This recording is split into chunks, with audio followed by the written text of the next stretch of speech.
First lesson లో భాగంగా తెలంగాణ వైభవం, ప్రక్రియ, గేయం, ఇతివృత్తం, సంస్కృతి. అయితే ఇందులో ఉద్దేశం ఏంటంటే తెలంగాణ రాష్ట్ర ప్రకృతి వనరులకు, కవులకు, కళాకారుల ధనులకు, ఘన చరిత్రకు, చారిత్రక కట్టణాలకు నిలయమని తెలియజెప్పడమే పాఠం ఉద్దేశం. ఇక్కడ భాషను గురించి తెలుసుకుందాంలో తరగతిలో అచ్చులు, హల్లులు గురించి తెలుసుకుందాం. 21వ పేజీలో వర్ణమాల చూడండి. ఇక్కడ వర్ణమాల చూసుకోండి. ఇందులో అరసున్న, సున్నా విసర్గాలను ఉభయాక్షరాలని అంటారు. అరసున్న పద్యాలలో ప్రాచీన గ్రంథాలలో కనిపిస్తుంది. చ, జ, అర వీటిని ఎట్లా పలుకుతారు తెలుసుకొని పలకండి. ఝ, జ, అరలకు బదులుగా ఇప్పుడు ఛ, జ, ర అక్షరాలను రాస్తున్నారు. ఈ అక్షరాలున్న పదాలున్నాయి, వాటిని చదవండి. చలి, చలి, చలువ, చలువ, చన్నీళ్ళు, చన్నీళ్ళు, చందమామ, చందమామ, జల్లెడ, జల్లెడ, జంకు, జంకు, జమ, జమ, జంగు పిల్లి, జంగు పిల్లి, రంపం, రంపం, రంకే, రంకే. కొన్ని ఇంపార్టెంట్స్ ఉన్నాయి అంతే. తెలంగాణ రాష్ట్రం కవులకు, కళలకు ప్రసిద్ధి. పేరిణి నృత్యం, మిమిక్రీ, ఒగ్గు కథ, యక్షజ్ఞానం మొదలగు జానపద కళలకు నిలయం. స్వామి రామానంద తీర్థ నిజాంను ఎదిరించిన నారాయణరావు పవర్, మాజీ ప్రధాని పివి నరసింహారావు, సురవరం ప్రతాపరెడ్డి వంటి వాళ్ళు మన తెలంగాణ వారే. హిందూ, ముస్లిం, క్రిస్టియన్ మతాల వాళ్ళు ఇక్కడ కలిసిమెలిసి ఉంటున్నారు. మన తెలంగాణ రాష్ట్ర రాజధాని హైదరాబాద్లో మార్వాడీలు, గుజరాతీలు, సిక్కులు, తమిళ వంటి వాళ్ళు ఎందనో ఉన్నారు. సెకండ్ లెసన్ పరమానందయ్య శిష్యులు, ప్రక్రియ, కథ, నేపథ్యం, హాస్యం. కథల ద్వారా హాస్యరసాన్ని పిల్లలకు అందించి ఆనందింపజేయడమే ఈ పాఠం ఉద్దేశం. భాషను గురించి తెలుసుకుందాం. ఈ కింది పదాలలో అల్ప మహా ప్రాణాక్షరాలను గుర్తించి కింది కాళ్ళని నామవాచకం గురించి ఇచ్చిర్రు.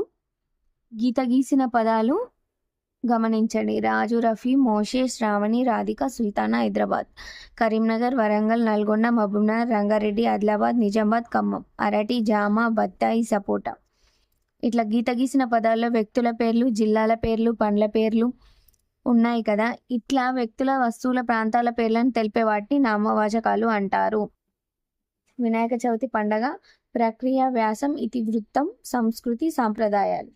నెక్స్ట్ హిందూసం వచ్చేసి హిందువులు జరుపుకునే ముఖ్యమైన పండుగలలో వినాయక చవితి ఒకటి. ఆ పండుగ విశేషాలు మరియు జాతీయ సమైక్యతకు ఆ పండుగ ఎట్లా దోహదపడుతుందో తెలియజేయడమే ఈ పాఠం యొక్క ముఖ్య ఉద్దేశం. ఇందులో ఇంపార్టెంట్ చూసుకుందాం.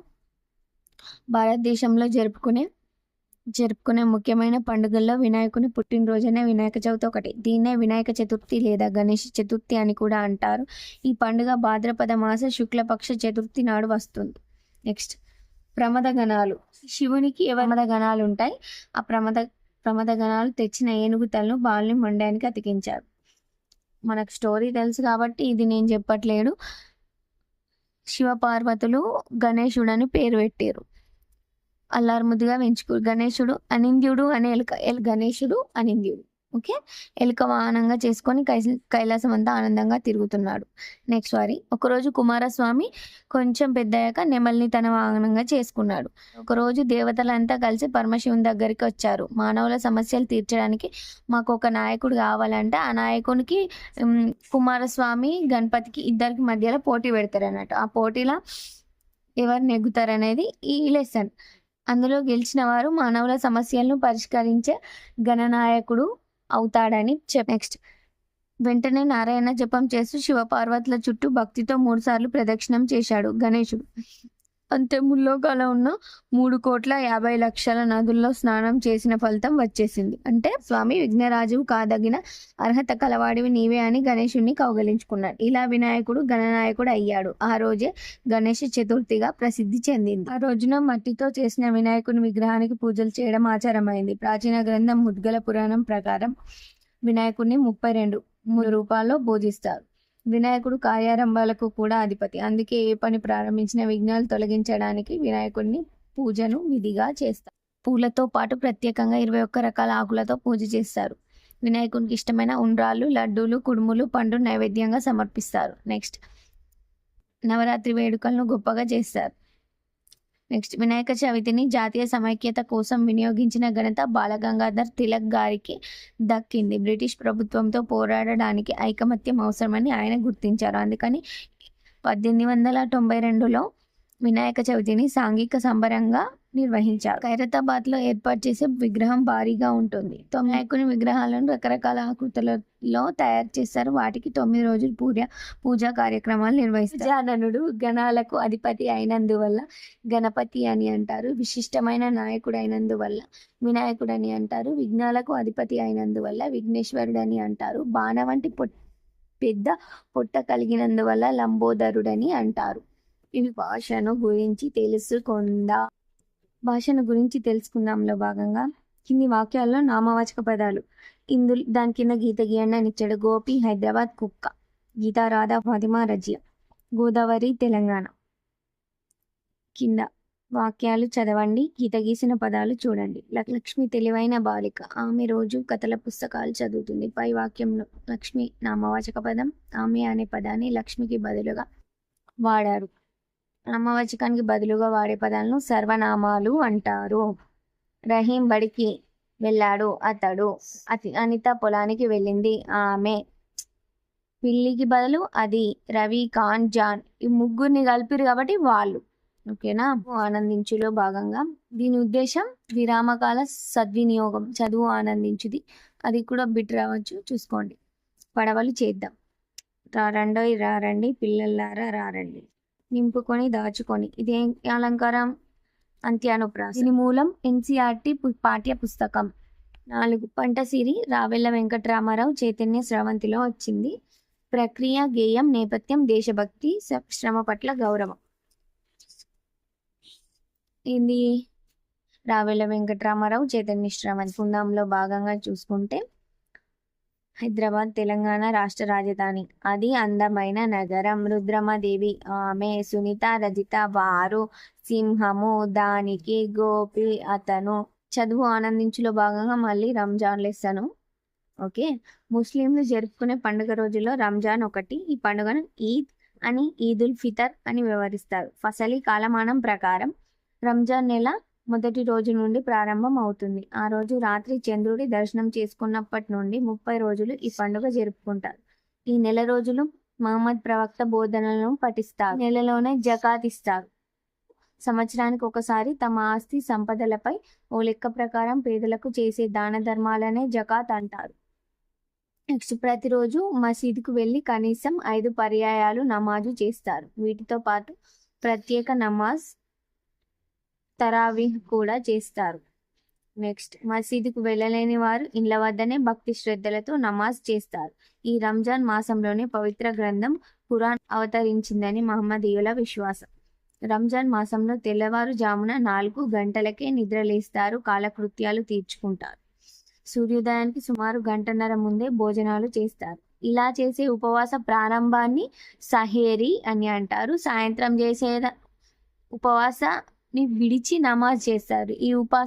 ఈ ఉపవాసాన్ని విడవడాన్ని ఇఫ్తార్ అంటారు. పొద్దుగాల ఉపవాసాన్ని ప్రారంభం చేసేదాన్ని సహేరీ అంటారు. ఉపవాసం విడవడాన్ని ఇఫ్తార్ విందు అంటారు. నెక్స్ట్, రంజాన్ నెల తర్వాత షవ్వాల్ నెల ప్రారంభం అవుతుంది. ఆ నెల మొదటి రోజు చంద్ర దర్శనం చేసుకుంటారు. మరునాడు పెద్ద ఎత్తున పండుగ చేసుకుంటారు. ఉపవాస దీక్షలు విరమిస్తారు. నెక్స్ట్, ఇంటిల్లిపాది కొత్త బట్టలు ధరిస్తారు. అత్తర్లు పూసుకుంటారు. ఈద్గాకి వెళ్ళి సామూహిక ప్రార్థనలు చేస్తారు. అదే చీమలను మహమ్మదీయ మిత్రులకు వారు పండుగ రోజుల్లో ఇఫ్తార్ విందులు ఇస్తారు. ఇది నెల రోజుల పండుగ. ఓకేనా? ప్రేమించుమన్న గురజాడ అప్పారావు. ప్రక్రియ గేయము ఇతివృత్తం దేశభక్తి. దేశమును ప్రేమించుమన్న మంచి అన్నది పెంచుమన్న. తెలంగాణ అధికారిక చిహ్నం వృత్తాకారంలో ఉంది. ఈ చిహ్నం బయట వృత్తం చిలక పచ్చ రంగులో ఉంది. వాటి మధ్య పైభాగంలో గవర్నమెంట్ ఆఫ్ తెలంగాణ అని ఆంగ్లంలో, దాని కింద తెలంగాణ ప్రభుత్వం అని తెలుగు, ఇక్కడ ఉర్దూలో కూడా తెలంగాణ ప్రభుత్వం అని ఉంది. వృత్తం మధ్యలో కాకతీయ కళాతోరణం ఉంది. దాని మధ్యలో చార్మినార్ ఉంది. దానిపైన 3 సింహాల చిహ్నం ఉంది. చిహ్నంలో దేశభక్తి, సంస్కృతి, సాంప్రదాయాలు, చరిత్రతో పాటు మానవ మనుగడ వంటి అంశాలు మిళితమయ్యాయి. బంగారు తెలంగాణను గుర్తు చేసేటందుకు బంగారు రంగుతో వృత్తం ఉంది. కాకతీయ కళా తోరణం కాకతీయ రాజుల కళా వైభవాన్ని స్ఫురింపజేస్తుంది. పాడి పంటలు పండాలని తెలుపుతున్నది. హైదరాబాద్లో ప్లేగు వ్యాధి సోకి వందలాది మంది చనిపోయినప్పుడు వారి జీవితాలను గుర్తుంచుకొనుటకు నిర్మించిన చార్మినార్ చిహ్నం ఉన్నది. అది తెలంగాణ రాష్ట్రంలో ప్రజలందరూ ఆయురారోగ్యాలతో సుఖశాంతులతో జీవించాలనే ఆకాంక్షను తెలియజేస్తున్నది. నామవాచక పదాలకు సరిపోయే సర్వనామ పదాలు గుర్తించండి అని ఇచ్చిండు. గోపాల్ ఏమొస్తా అతడు, సుల్తానా అమ్మాయి పేరు, ఆమె, కాకి అది, నక్క కుక్క తాబేలు అవి, రవి రహీం సునీల్ వారు. ఇక్కడ చూడండి, సుమిత్ర వంట బాగా చేసింది. ఇక్కడ పట్టికలు కొన్ని ఇచ్చింది, వాటికి సరిపోయే మనం సర్వనామాలు రాయాలి. ఆమె, పోతన అతడు, సింహం అది. నారికల ప్రక్రియ కథనం ఇతివృత్తం పర్యావరణ పరిరక్షణ. ఈమెకు ఒక భాషను గురించి తెలుసుకుందాంలో కింది వాక్యాలు గమనించండి. తాత గుడికి వెళ్ళాడు, నాన్న పొలం నుంచి వచ్చాడు, రాధ పుస్తకం చదువుతుంది, పిల్లలు ఆటలు ఆడుతున్నారు. గీత గీసిన పదాలు తాత, నాన్న, రాధ, పిల్లలు చేసిన పనిని తెలియజేస్తున్నాయి. ఇక్కడ చూడండి, వెళ్ళాడు, వచ్చాడు, చదువుతుంది, ఆడుతుంది. ఇట్లా పనిని తెలియజేసే పదాలను క్రియాపదాలు అంటారు. ఇట్లా తెలియజేసే పదాలను క్రియాపదాలు అంటారు. కళారత్నాలు ప్రక్రియ గేయం ఇతివృత్తం కళలు కళాకారులు. నటరాజ రామకృష్ణ పేరిని నాట్యం చేస్తాడు. పల్లె బొమ్మ పాపు కాపు రాజయ్య. పోతన కొండపల్లి శేషగిరిరావు. సప్తవర్ణముల చిత్రాలు ప్రోపు మిద్దెరాములు. జానపదము కీర్తి జగన్. ఒగ్గు కథలో భాషను గురించి తెలుసుకుందాం. పాలపిట్ట అందంగా ఉంది, నేను జాతరలో ఎర్రని గాజులు కొన్నా. వేపకాయ చేదుగా ఉంటుంది, మల్లెపూలు మంచి వాసన ఇస్తాయి. రేష్మ చక్కగా పాడుతున్నది. రహీం యూసుఫ్లు ఇష్టంగా బడికి పోతారు. పై వాక్యాలలోని గీత గీసిన పదాలు గమనించండి. అందంగా, ఎర్రని, చేదుగా, మంచి అనేవి గుణాన్ని తెలిపే పదాలు. పాలపిట్ట, గాజులు, వేపకాయ, మల్లెపూలు అనేవి నామవాచక పదాలు. ఇట్లా నామవాచకాల గుణాలను తెలిపే పదాలను విశేషణాలు అంటారు. ఇక్కడ విశేషణ పదాలు పెద్ద, పొడవు, అందమైన, నల్లగా. ఇవన్నీ వేటి గురించి? ఇప్పుడు మంచిగా అంటే అత్తరు, నల్లగా అంటే కాటుక, అందమైన అంటే చిలుక, పొడవుగా ఎవరున్నారు? నిఖిల్, పెద్ద ఏనుగు. వీటి గురించి సుమతి శతకం ఎవరు రాశారు? సుమతి శతకం బద్దెన 13వ శతాబ్దం. ఇతివృత్తం నైతిక విలువలు. ఈ పద్యాలన్నీ సుమతి శతకంలోనివి కాబట్టి వీటన్నిటి భావాలు మీరు చూసుకోవాలన్నమాట. 9వ పాఠం నేను గోదావరిని. ప్రక్రియ ఆత్మకథ ఇతివృత్తం సంస్కృతి దర్శనీయ స్థలాలు. నెక్స్ట్, మహారాష్ట్రలోని త్రయంబకం దగ్గర నా జన్మస్థానం. ఇది ఆత్మకథ కాబట్టి ఇలా ఉంటుంది. నెక్స్ట్, అందరూ దక్షిణ గంగా అని పిలుస్తారు. నన్ను తేలివాహ నది అని కూడా అంటారు, ఎందుకంటే నేను తెల్లగా ఉంటా కాబట్టి. నేను నిజామాబాద్ జిల్లాలోని కందకుర్తి దగ్గర తెలంగాణలో ప్రవేశిస్తా. ఇక్కడ మంజీరా, హరిద నదులతోని సోపతి చేసుకొని విశాలమైతా. ఇక్కడనే ప్రాచీన సంగమేశ్వర ఆలయం కూడా ఉన్నది. ఇక్కడ నుంచి ఆదిలాబాద్ జిల్లాలోకి ప్రవేశిస్తా. భారతదేశంలో 2వ అతి ప్రాచీనమైన సరస్వతి దేవాలయం నా ఒడ్డున ఉంది. ఈ ఊరునే ఇప్పుడు బాసరా అని పిలుస్తారు. ఇక్కడ సరస్వతి దేవి మూర్తిని వేదవ్యాసుడు ఇసుకతోని ప్రతిష్ఠ చేసిండని పురాణాలు చెప్తున్నాయి. చాలామంది పిల్లలు తమ పిల్లల్ని బల్లో చేర్చే ముందు ఇక్కడనే ఓనమాలు దిద్దించి తీసుకుపోతారు. మంచిగా చదువు రావాలని బాసర ఊర్లో భిక్షాటన చేసి నిద్ర కూడా చేస్తారు. ఇక్కడ నుంచి పారుకుంటూ పోచంపాడు పోతుంటే పోచంపాడు దగ్గరికి పోతాం. దీన్ని శ్రీసాగర్ ప్రాజెక్ట్ అని కూడా పిలుస్తారు. నెక్స్ట్, అక్కడ నుంచి నిర్మల్ జిల్లా సరిహద్దులో గల బాదన్కుర్తి వద్ద 7గా చీలి సప్త గోదావరిగా జగిత్యాల జిల్లాలోని ధర్మపురి దిక్కుగా ప్రవహిస్తారు. ధర్మానికి ప్రసిద్ధమైన ధర్మపురి అతి ప్రాచీనమైన అతి పురాతనమైన ఊరు. 2000 సంవత్సరాల చరిత్ర కలిగిన ఊరు. ధర్మపురి ప్రత్యేకత ఏంటంటే ఇది మహిమగల నారసింహ క్షేత్రం. ఇది వేద పండితులకు, కవులకు, కళాకారులకు నిలయం. భూషణ వికాస శ్రీ ధర్మపుర నివాస దుష్ట సంహార నరసింహ దురిత దూర అని నరసింహుని కీర్తిస్తూ శేషప్ప అనే కవి నరసింహ శతకం రాసింది ఇక్కడే. ఇక్కడ 2 ఆలయాలు ఉన్నాయి. మొదట యోగ నరసింహస్వామి పాతది, 2వది ఉగ్ర నరసింహస్వామి కొత్తది. కాలగుండాల రూపంలో కనబడతా. యమగుండమని, బ్రహ్మగుండమని, సత్యవతి గుండమని, చక్రగుండమని, మొదలగు పేర్లతో ఇక్కడికి వచ్చే భక్తులు పిలుస్తారు. ఇక్కడ ఇసుకతో చేసిన ఇసుక స్తంభం ఉంది. ఇక్కడ ఒడ్డున హనుమంతుని గుడి, సంతోష్ మాత, దత్తాత్రేయుడు, శ్రీరాముని గుళ్ళు కూడా ఉన్నాయి. సోమ బుధవారాల్లో ప్రత్యేకించి నన్ను పూజించి మొక్కులు తీర్చుకుంటారు. గంగా స్నానం, నరసయ్య దర్శనం, ధర్మపురి చూస్తే యమపురి ఉండదు అనే మాటలు గ్రామ ప్రసిద్ధిని తెలియపరుస్తున్నాయి. అక్కడి నుండి రాయపట్నం చేరుతా. నా మీద ఒక వంతెన కట్టిర్రు ఇక్కడ. అది కరీంనగర్, ఆదిలాబాద్ జిల్లాలను కలుపుతుంది. ఈ వంతెన దాటి ఆదిలాబాద్ జిల్లాలో 1 కిలోమీటర్ నడిస్తే గూడెం గుట్ట కనబడుతుంది. దాని మీద సత్యనారాయణ స్వామి వెలిసిండు. తెలంగాణలో ఉన్న అతి ప్రాచీనమైన సత్యనారాయణ స్వామి గుడి ఇదే. ప్రతిరోజు సత్యనారాయణ స్వామి వ్రతాలు జరుగుతాయి. ఇక్కడే నాకు దక్షిణం వైపు ఒడ్డున కోటిలింగాలు ఉంది. కోటిలింగాలు భారతదేశాన్ని సగభాగం దాకా పరిపాలించిన శాతవాహనుల తొలి రాజధాని. ఇక్కడికి ఎంతోమంది బౌద్ధ భిక్షులు వచ్చేటోళ్ళు.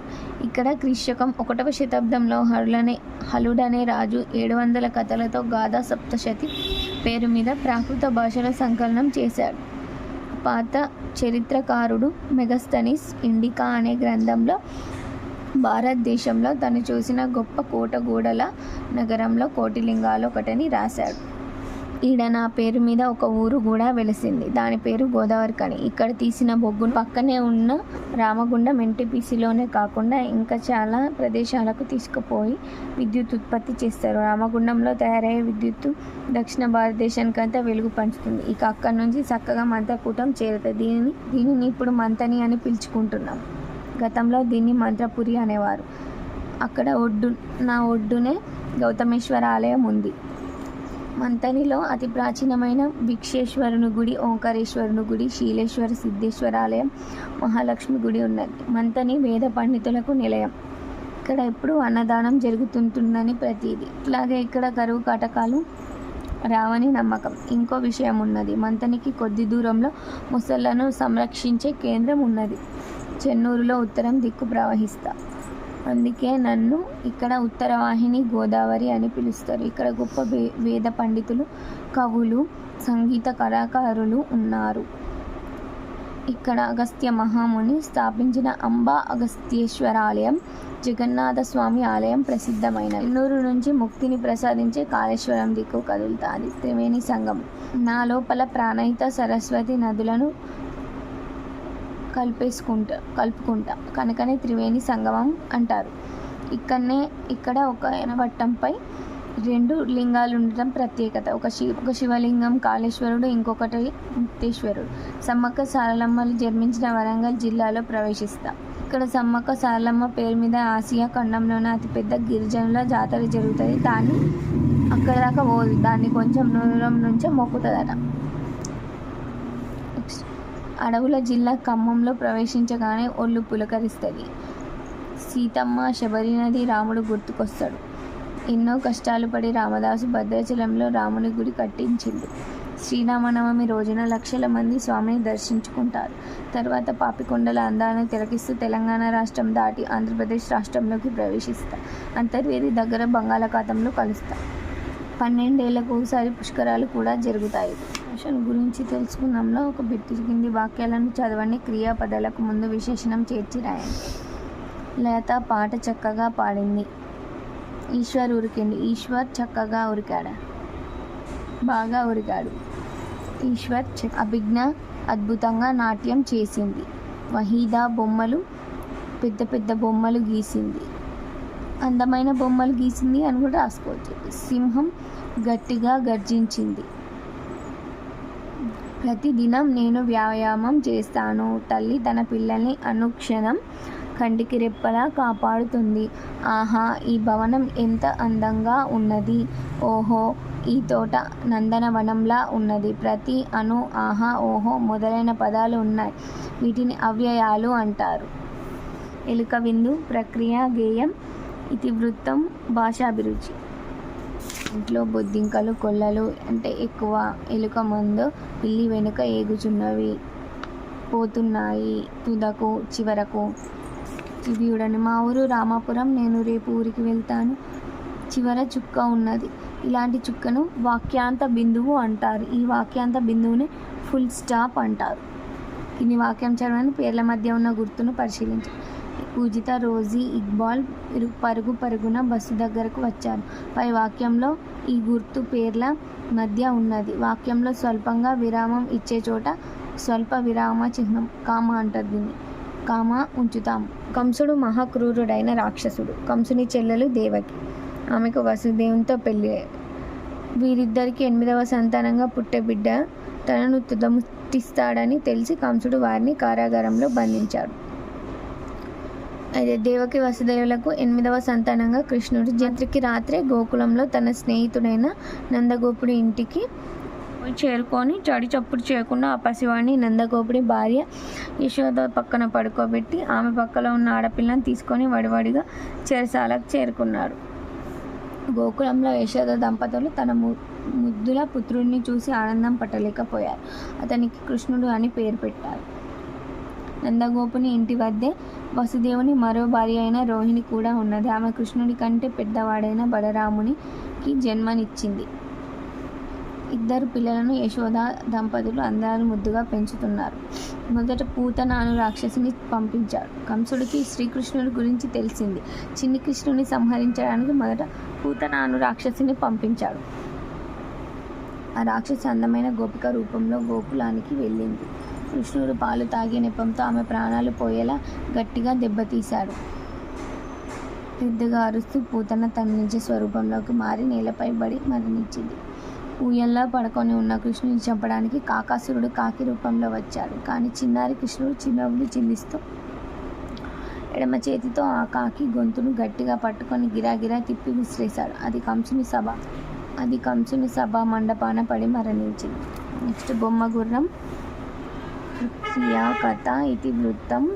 పిల్లల స్వభావం. Book trust. దీపా అగర్వాల్.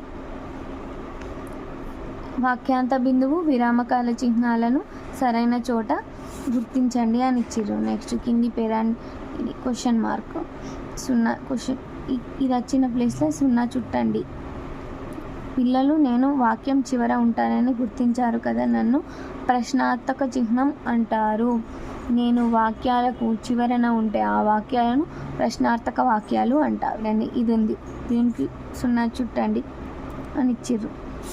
నేను ఆశ్చర్యకరమైన వాక్యాల చివర ఉంటానని గుర్తించారు కదా, నన్నేమంటారో తెలుసా? నన్ను ఆశ్చర్యార్థక చిహ్నం అంటారు. ఈ గుర్తు చివర గల వాక్యాలను ఆశ్చర్యార్థక వాక్యాలు అంటారు. సంబోధన ఆశ్చర్యం, సంతోషం, భయం మొదలైన భావాలను తెలిపే పదాల తర్వాత కూడా నన్ను ఉపయోగిస్తారు.